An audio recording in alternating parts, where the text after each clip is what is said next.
This is the only video you'll need to break free from addiction. Welcome to my channel, I'm Kamil, and I want you to know I get it. I get what it's like to feel this pull towards something you've been trying to break free from for so long, using willpower, just trying your best to get away from it, but it keeps pulling you back. Maybe you've been watching porn for years, smoking, drinking, vaping, scrolling on social media, binge eating. Whatever form of addiction it is that you're currently struggling with, this video is going to help to break free from it. I'm going to be sharing with you 3 game-changing insights that have helped me to break free from many addictions that I've struggled with myself. So I'm sharing this from personal experience. The first insight is change the language. Now, what do I mean by that? We keep calling this an addiction, right? We keep using this word, addiction. I don't know about you, but when I hear this word, it feels quite heavy. It feels like something that's almost hard to get away from. And we do this, right? Anything that we're struggling with, whatever addiction it is, that's what we label it as. We call it an addiction. Now, so when I say change the language, it's about starting to see any addiction as a habit, right? Seeing any addiction as a habit. Why is this so important? It's important because when you see something as a habit as opposed to an addiction, it's not as heavy, it's not as fixed, it's something that can be changed and moved, and it almost doesn't come with as much of a struggle attached to it. And any addiction is simply that. It is a habit. It's just something we're labeling as an addiction. Starting to call the thing you're struggling with a habit as opposed to an addiction, automatically in your mind starts to loosen its grip around it, right? Because you stop seeing it as this massive thing, this mountain to climb. It's simply a habit as opposed to an addiction. Habits change. They don't last forever. They're never going to have power over you. So stop calling it an addiction. Start seeing it as a habit that is able to change. The second insight is shift your identity. This is a big one. Most of the time, we might try to break free from addictions from a forceful place, trying to go 90 days, trying to go a year, trying to count the days so that we're done with it, trying to use our willpower and our effort and our mind to break away from it. But there's a problem in that. There's a problem because it's always requiring sheer will and force to break free from this thing. What if breaking free from an addiction can actually be effortless? What if it could be a lot easier than you might think once you shift your identity? Now let me explain more about what this means. Generally, when we're addicted to something, it becomes tied to the way that we see ourselves.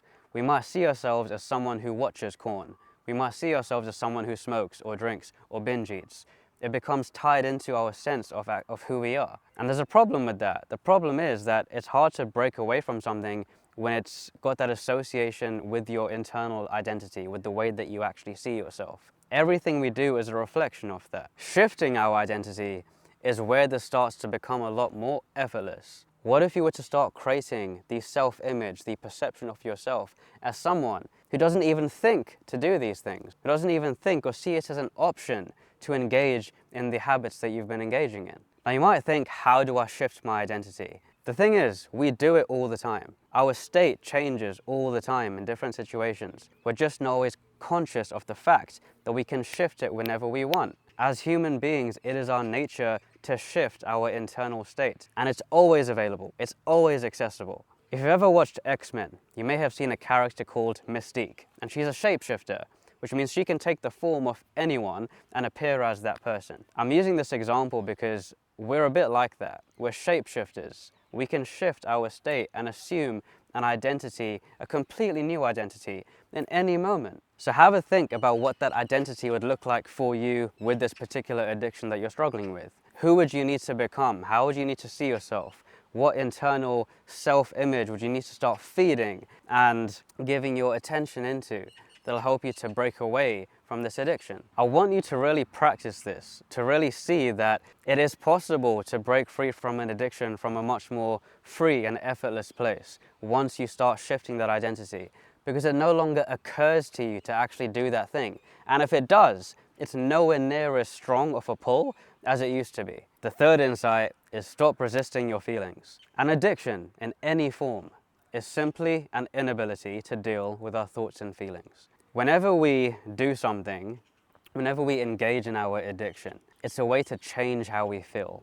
right? You might get a craving, you might feel in a low mood, you might feel this internal discomfort which leads you to doing this thing that you feel addicted to. This is the point. Because we can't be present with those feelings that arise, we try to change them through our addictions. So when I say addiction in any form is an inability to deal with our thoughts and feelings, this is what I'm getting at. Stop resisting those feelings. If we can hold space for those uncomfortable feelings, to notice them, to observe them, to embrace them, to hold them, to see that whatever we think and feel is not something to be scared of, is not something to fight, is not something to try to change or go away. We can begin to sit with those feelings, to notice, to observe, to be present, and gradually those feelings will begin to move along. This is absolutely vital to beginning to change the relationship we have with those thoughts and feelings. So the next time those feelings arise, those urges arise, you don't need to do anything with them. You can just be present with them. Allow them to be there and see that they're actually nothing to fear. Let's recap the 3 insights. Number 1, change the language. Number 2, shift your identity.